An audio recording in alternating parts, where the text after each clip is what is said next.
So, we're going to be in the book of Mark again this week, chapter 11. Last week, we got into watching Jesus' triumphal entry into Jerusalem. He came down the mountain, throngs of people were following him, and after he entered the temple, he healed many, and his entourage, they went back to Bethany. Okay, so we're in the final week of Jesus' life on earth. And so it's a busy week for him. He went back to Bethany, and that happened on a Sunday. So this morning we're going to, like I said, we're going to be in Mark chapter 11, and we're going to see, on his way back to Jerusalem, Jesus curses a fig tree.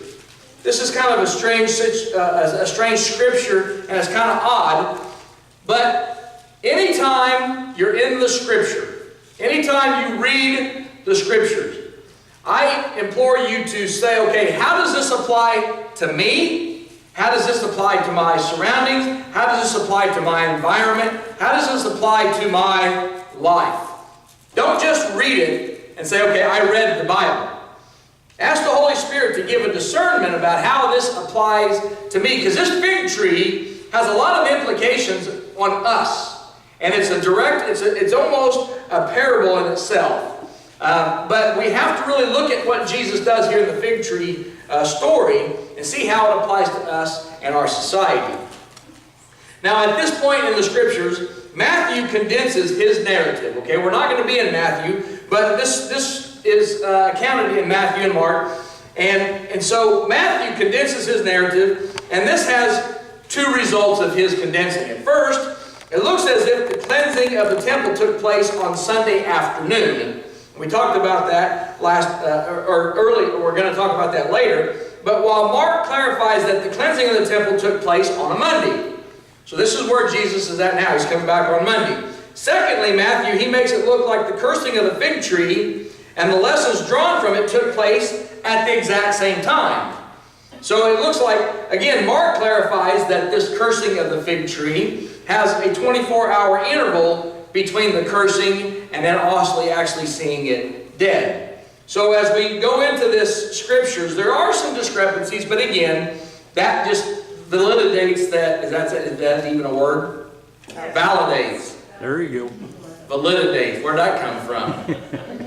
I don't know. That just validates that these Scriptures are accurate, because if they were exactly the same, any investigator would tell you that if they're exactly the same, then it's a lie, because they've cooperated their stories.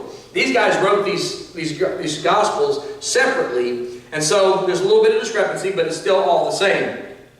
Now, Mark's 24-hour interval has it's very, very valuable, just not for understanding the chronology of these incidences, but also the theology of this passage. It's very important that 24 hours passed here in its theology. You see, Jesus curses the fig tree on Monday. All right? Now, the disciples don't notice it until Tuesday, the next day. And between these two events, Jesus then goes in and he cleanses the temple. Thus, we understand that the withered fig tree is a symbol of Israel's future. Okay? And it's kind of like an enacted parable. So let's get into the Scriptures here and see what happens. Mark chapter 11, verses 12 through 14. It says, "Now on the following day, which was early in the morning, when they came from Bethany, Jesus, was hungry, and seeing in the distance a fig tree in leaf, he went to see if he could find anything on it. And when he came to it, he found nothing but leaves, for it was not the season for figs. And he said to it, 'May no one ever eat fruit from you again.' And his disciples heard it." So early on Monday morning, Jesus hikes 2 miles back to Jerusalem for some unfinished business in the temple. He's in Bethany, he's headed to Jerusalem. Now, Jesus shouldn't have been hungry at this time, okay? Jews normally only ate 2 meals a day. They normally ate at 10 a.m. in the morning, and then they would eat of an evening between 6 and 7 p.m. So this is very early in the morning. It's not quite 10 o'clock yet, and so Jesus really shouldn't be hungry. It's still too early for breakfast for him. So perhaps in all the excitement the previous day with the triumphal entry, the late night getting back to Bethany, Jesus may have missed his supper. And that's not unusual. That wouldn't be the first time Jesus missed a meal based on business. You can go back to Mark chapter 3, verses 20 and 6:31. Jesus did get to eat dinner that day because he was handling business, taking care of stuff. So this might not have been the first time. So yeah, he might have woke up. He might have been hungry from not having dinner. Now up ahead, off to the side of the road, Jesus notices a fig tree in full leaf. Scriptures say it was in leaf. Now the Passover, the time of the Passover was unusually early for fig trees to leaf out. All right? So it was unusually early, but this tree was still leafed out. But normally, with the leaves come green buds that would mature into figs. So the tree, being leafed out, should have had green buds on it. Now, they are bitter, but they are edible. And Jesus goes to the tree looking for fruit that its leaves promise. When you see a fig tree in leaf, there should be buds. And he finds nothing but leaves on the tree. So Jesus has been criticized for expecting figs before their time. Okay, you're going to really criticize Jesus? His dad made the tree. I think he'll know what the tree was supposed to do when it was supposed to do it, and you're going to criticize Jesus for going to a tree not having figs on it. Well, there's been some people that have criticized that. After all, it says it was not the season for figs, but the criticism misses the point here. The leaves, they promise that there will be fruit. Okay? If it leafed, it should have fruit. But there isn't any. And what's worse is without the green fruit now, there'll be no figs later. Okay? So you can criticize Jesus all you want, but because of the nature of the tree, and if you're going to tell me that the tree's not doing what it's supposed to do, that God created it wrong, wrong.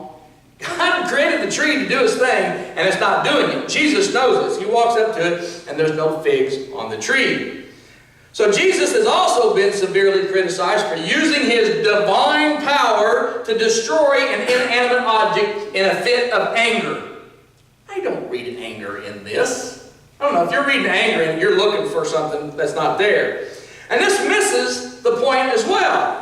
Jesus isn't wreaking vengeance on a deceitful tree. He's using this opportunity to teach his disciples a very valuable lesson, especially in light of what he's about to do in the temple. Jesus has always got a reason for what he's doing. To Jesus, people are more valuable than things. Let me repeat that if you didn't hear me. To Jesus, people are more valuable than things are. He places more value on teaching his disciples than on an inanimate object. All right? So the same lesson was to be learned at the loss of the 2,000 pigs in Gerasol. Remember that story? He found the man with the demons, had a legion of demons in him. He said, don't send us into the abyss yet. So he sent him into the 2,000 pigs. The pigs perished. The man lived. The man worshiped God. The man went on to bring many to believe in God. He cared more about the demoniac, the one man, than he did the 2,000 pigs. Okay, he cares more about one person's soul than he cares about any other thing that's not human in this world.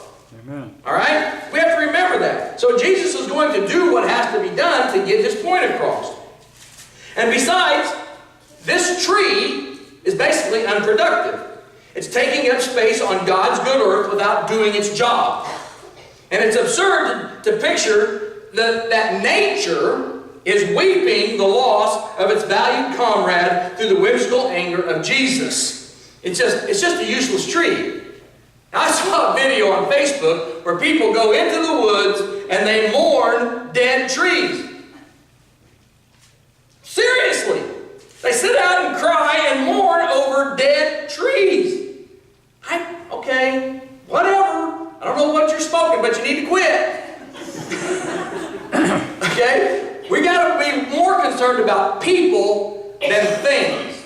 All right? That's where Jesus is at. That's where we should be at. So, this tree has this appearance of a fruit-bearing tree. But again, like we said, it's not bearing any fruit. So Jesus curses this unproductive tree as he's about to curse an unproductive temple which doesn't bear appropriate fruit.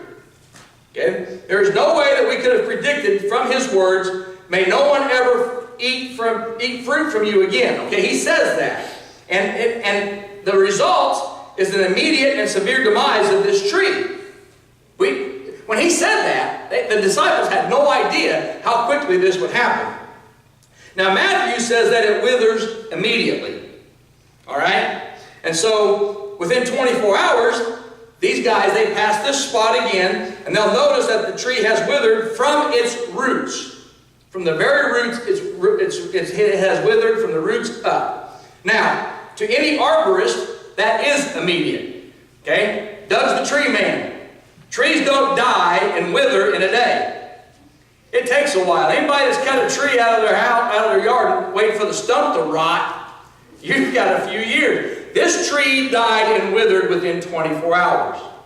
Now, if we're going to go back to the moral of the story, now he's telling this lesson because he's going to do some stuff in the temple, but we can look at this and realize, okay, we're fig trees.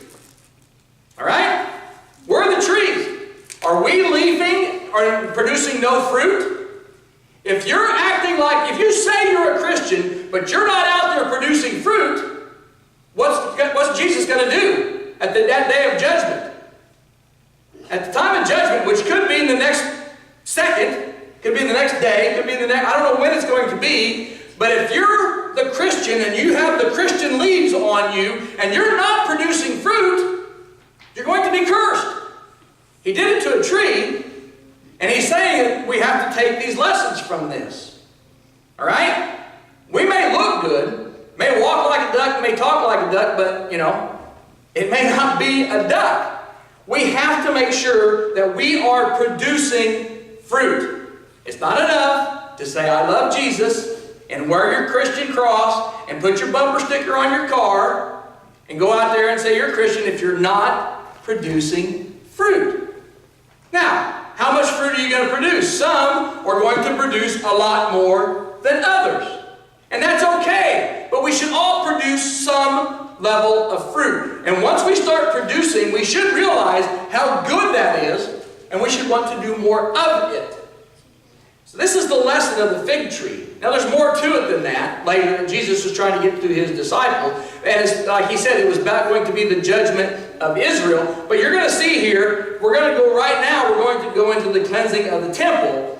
And he goes in and he starts going after some people very immediately that the disciples hopefully are going to get the picture of what's going on here. So now let's look at this cleansing of the temple. Matthew, Mark, and Luke, they placed this cleansing at the close of Jesus' ministry. Okay? Now John, if you read the book of John, he puts this at the beginning of Jesus' ministry. Now, there's nobody that's ever studied the Gospels that will deny that Gospel writers sometimes place events topically rather than chronologically.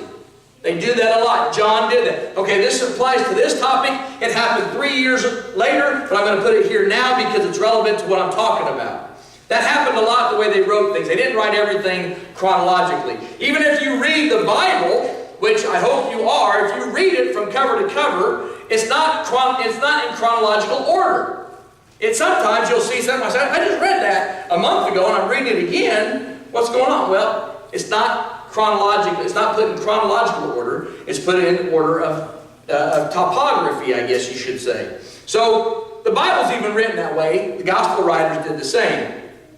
But because of John's radical revision, the writing, and he wrote this after the Synoptics, John did. He wrote it much later. It could be construed as misleading and inaccurate, but it's not. Okay? Matthew, Mark, and Luke put it at the end. John put it at the first. Just understand that. Same story, same information we should glean from it. So let's stay in the book of Mark, chapter 11, verses 15 through 17. And it says, and they came to Jerusalem, and he entered the temple, and he began to drive out those who sold and those who bought in the temple. And he overturned the tables of the money changers and the seats of those who sold pigeons. And he would not allow anyone to carry anything through the temple. And he was teaching them and saying to them, is it not written, my house shall be called a house of prayer for all the nations? But you have made it a den of robbers. Okay, so the first gate Jesus comes to when he's coming down this mountain again, And when entering Jerusalem from the east, it leads right into the temple court, and that is the court of the Gentiles. Okay? There are pigeons, and there's sheep, and there's oxen inside the temple. Go back to John chapter 2, verse 14, and it talks about that.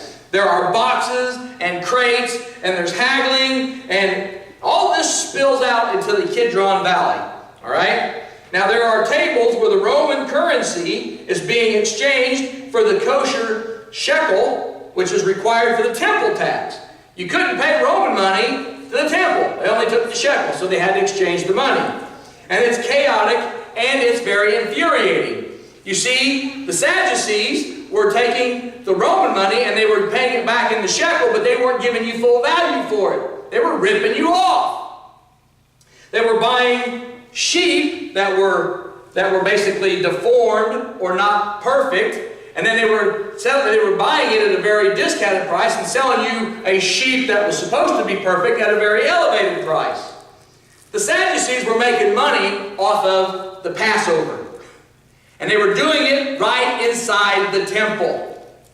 This is just how bold these people were. And so it was very chaotic, and it was very infuriating. The people, they loved the Passover, but they hated what the Passover brought with it. And at the very first cleansing that we read about earlier in Jesus' ministry, he wove together a whip out of strands of rope. He made a whip that time. And we're not told that he makes a whip this time. We don't know that he needs it. But there is still a good bit of force needed to overturn these tables that these money changers made. They don't make tables today like they used to. These things were heavy and they were strong. And Jesus was turning these things over. So he was in there flipping these tables like a madman. And Mark adds this very interesting tidbit. He says that Jesus would not allow anyone to carry merchandise through the temple court. So merchants were using the court of the Gentiles as a shortcut, okay, to the road leading east over the Mount of Olives. So Jesus' vengeance is not only against those who were selling, but those who are buying. All right? So it's a very impressive scene. Jesus just wasn't against the bad guys. He was against the people that were buying from the bad guys and still disobeying what the temple was there for.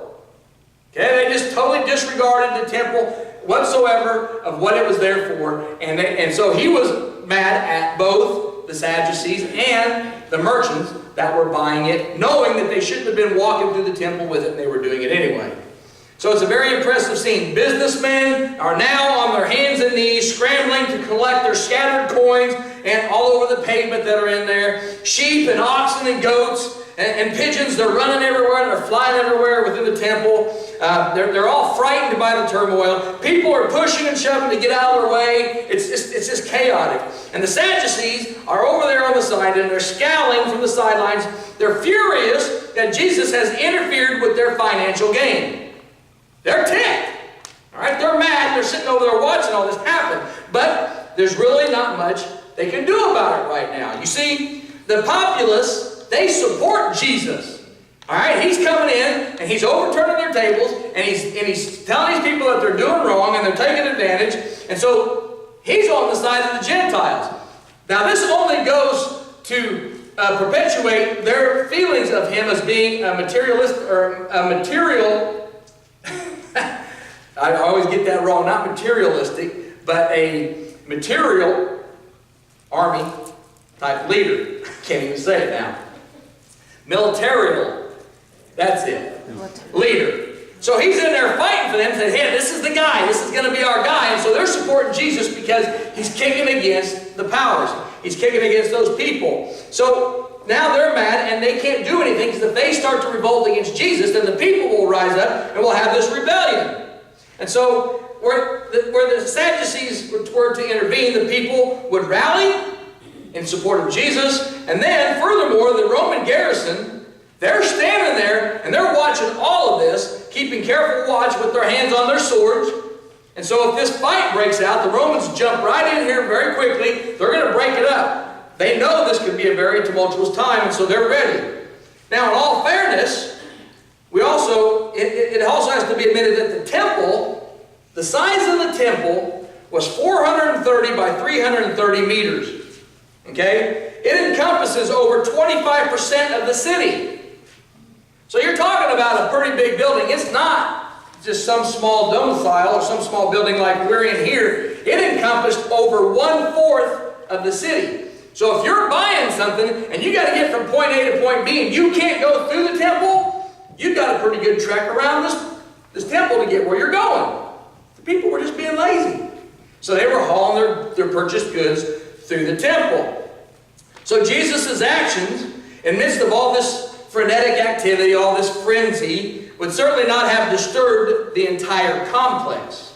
All right?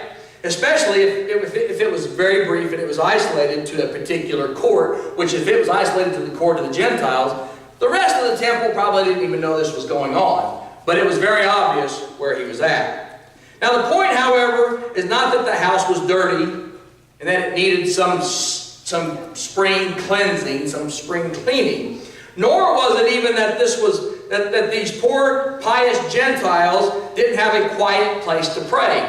Oh, well, he's interfering with their place to pray. They can't pray quietly and peacefully because Jesus is causing this big turmoil in their court. It's not about that, okay? That's not what it's about. Jesus' critique is twofold here, all right? First, if you go back to Isaiah 56:7, he suggests that the temple should be open to all people, right? The temple should have been open to all people, and it was not.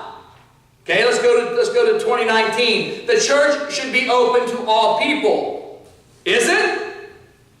Well, I can say, First Baptist here is.